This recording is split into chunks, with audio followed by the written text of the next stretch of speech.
o Café com Quê de hoje conta com música, fotografia e um bom papo com ele que adora a cultura. Eu recebo aqui hoje um jornalista formado pela FACOP, Fred Mello. Fred, tudo bem? Tudo ótimo.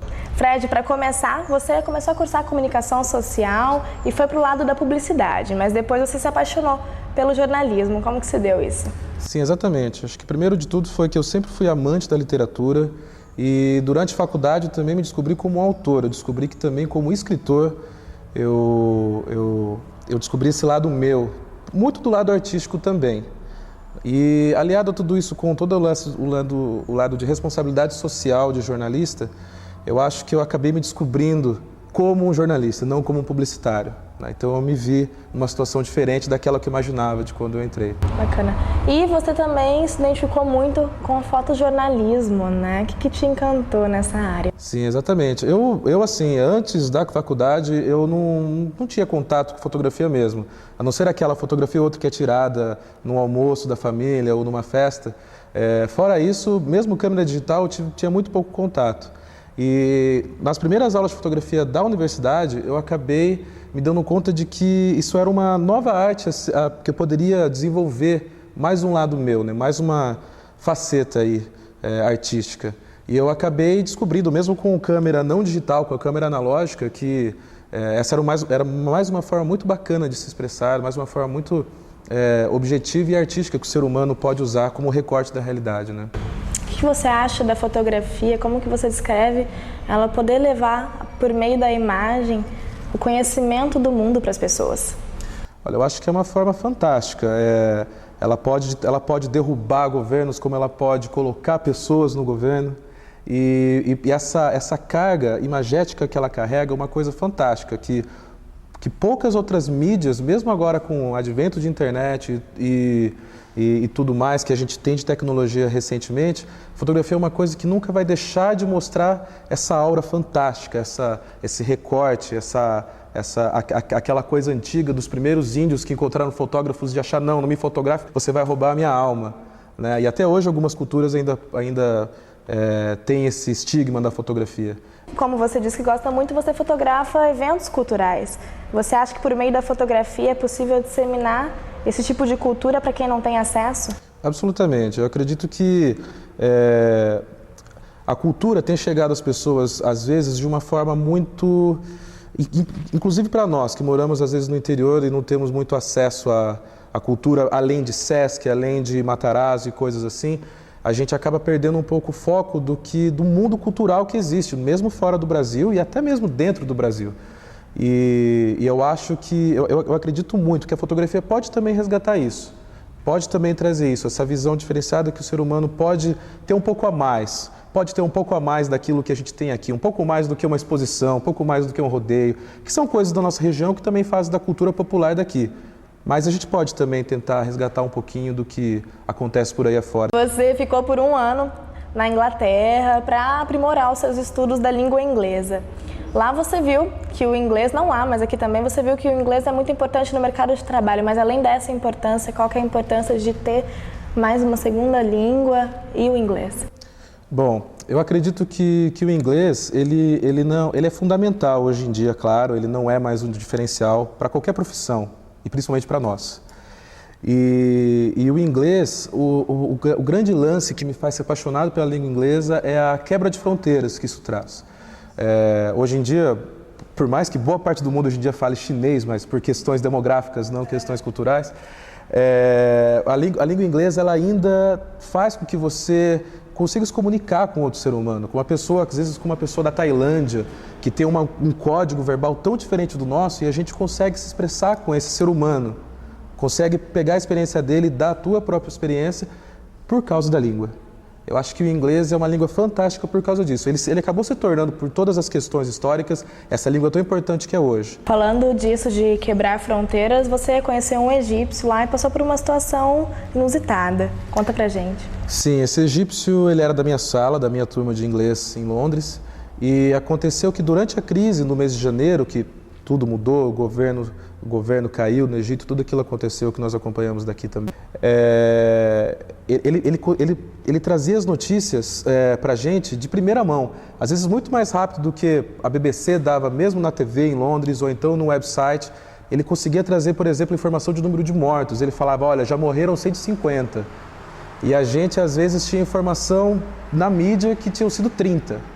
E 2 dias depois falava 150.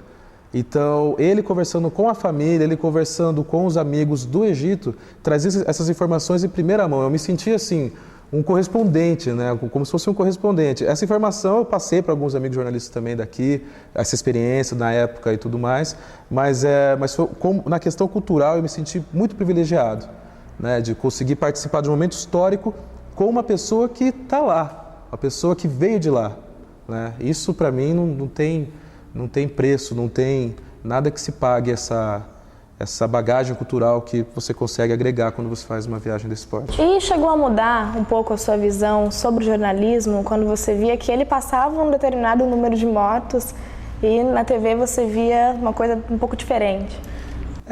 Quando a gente estuda, a gente sabe que nem tudo são as mil maravilhas no jornalismo, tanto nacional como mundial. Isso todos sabem que existem os pontos de vista e às vezes um é mais valorizado do que o outro. E nesse caso foi só mais uma constatação, não foi uma grande, às vezes tentando entender nas entrelinhas um lado comercial ou mesmo um lado ideológico, mas isso acontece, né? E isso foi só mais um caso que a gente pode colocar aí nos anais jornalísticos, não é mesmo? Bom, você foi para a Inglaterra e geralmente quem vai para algum país da Europa conhece muitos outros. Você conheceu alguns lugares e disse que esses lugares marcaram a sua vida. Além da Inglaterra, eu viajei também bastante por ali dentro do Reino Unido, mas eu também conheci mais 9 diferentes países. E eu pude conhecer coisas, o mais incrível, eu acho, de quando você viaja, além, é claro, da própria obtenção de cultura que você vai tendo, de ler alguma coisa, de ouvir a conversa de algumas pessoas, ou tentar identificar o idioma que eles estão falando ali, porque são muitas pessoas de muitos diferentes lugares. Mas acho que o mais interessante é você ver com os seus olhos aquilo que figuras históricas muito importantes também viram, também eles pisaram naquele chão. Bom, Fred, você também é músico, trouxe até seu violão para a nossa entrevista. O que agregou de conhecimento a mais essa ida para fora do país, para a Europa? O que você conheceu que agregou também no seu conhecimento musical? Bom, eu acho que a cada país que eu visitei eu pude encontrar um pouquinho, eu pude perceber um pouquinho de como que era a musicalidade daquele povo. Mesmo quando eu visitei, por exemplo, grandes teatros e pude ver grandes orquestras, mesmo nesse sentido, até quando vê um grupo, às vezes, apresentando num pequeno pub londrino, ou mesmo uma pequena banda apresentando em algum metrô em Berlim, por exemplo. Então, isso tudo agregou muito, eu pude trazer essa grande bagagem também musical para cá, né? Eu também pude acompanhar algumas apresentações de balé, muito importantes, como Gisele ou Romeu e Julieta. Então eu também pude pegar toda essa musicalidade, que é o que eu já faço, né? A minha namorada, Tamara Barbosa, ela é bailarina, já profissional de Presidente Prudente há muitos anos. E a gente tem algumas apresentações, onde a gente trabalha o lance do violão clássico, do violão erudito, ou às vezes até um pouco de violão popular junto com a dança, né? E além disso, eu também pude trazer todo o lado de diferentes conceitos musicais, diferentes conceitos que hoje eu tento colocar na minha musicalidade. Não só para o jornalista, mas em especial para o jornalista, qual que é a importância de ter contato com outras culturas?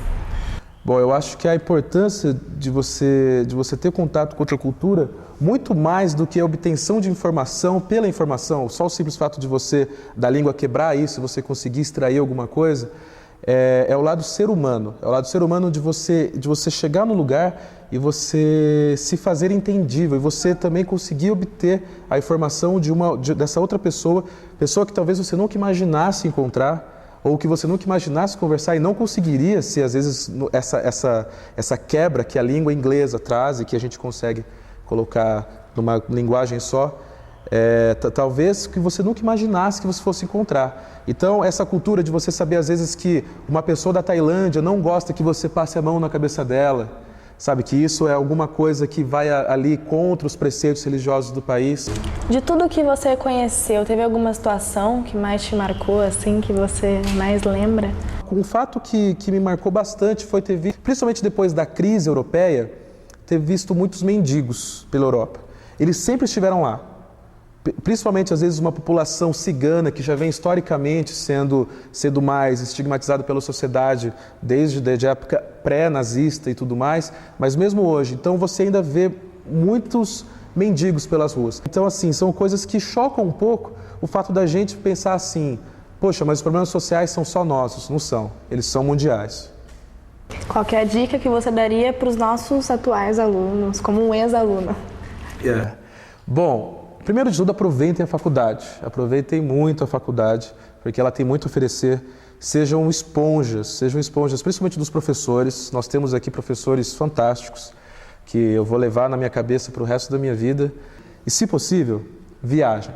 Bom, Fred, para você, café com o quê? Café com arte. Fred, eu gostaria de agradecer muito a sua participação aqui no Café com o Quê, te convidar a tomar mais uma xícara de café com cultura na próxima vez que você quiser, pedir para você tocar uma música, como um bom músico, mostrar pra gente a sua arte. Claro, eu acho que para mostrar a arte, estamos aqui no nosso amado Brasil, nada melhor do que a bela música brasileira, esse chorinho chamado Brejeiro de Ernesto Nazaré. Vamos lá. Fique à vontade.